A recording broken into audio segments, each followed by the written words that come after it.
May naispatan nga tayo. Ito nga yung literal na creamy kanto style sisig na crunchy, malinamnam at sobrang dami ng laman. Nasa halagang 70 pesos lang ay may kasama ng rice. Pero kung gusto mo naman ng pangmalakasang pulutan na good for 2 person, meron silang a la carte na nagkakahalaga lang ng 80 pesos. At kung mahilig ka naman sa homemade siomai, sa halagang 30 pesos lang ay matitikman mo na yan. Dito lang pala yan sa may Jessica's Food Hub na located sa 8th Street, corner Salamat Street, North Signal, Taguig City. Malapit lang sa Dali Store. Hello boss, magandang gabi boss.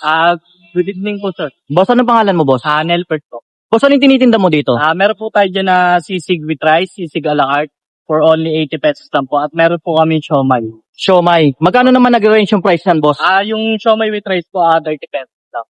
Magkano kayo? 30 pesos. 30 pesos. Yung sa sisig nyo po?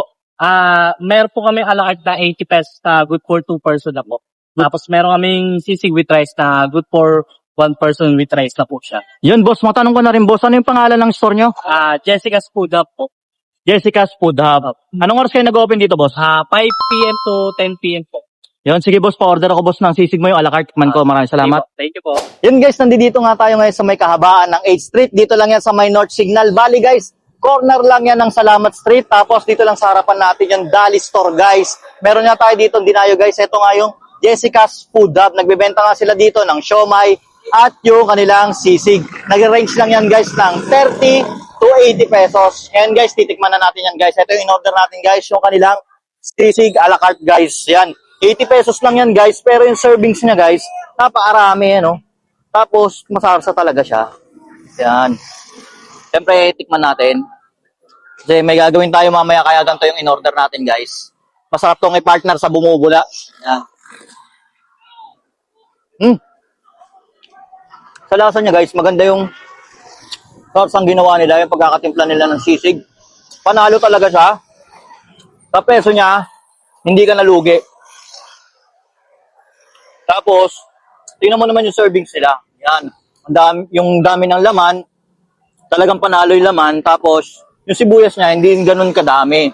Talagang makikita mo talaga na pulido yung laman na yan. Oh. Saka masarap yung timpla. Masarap siyang pang ulam at pampulutan.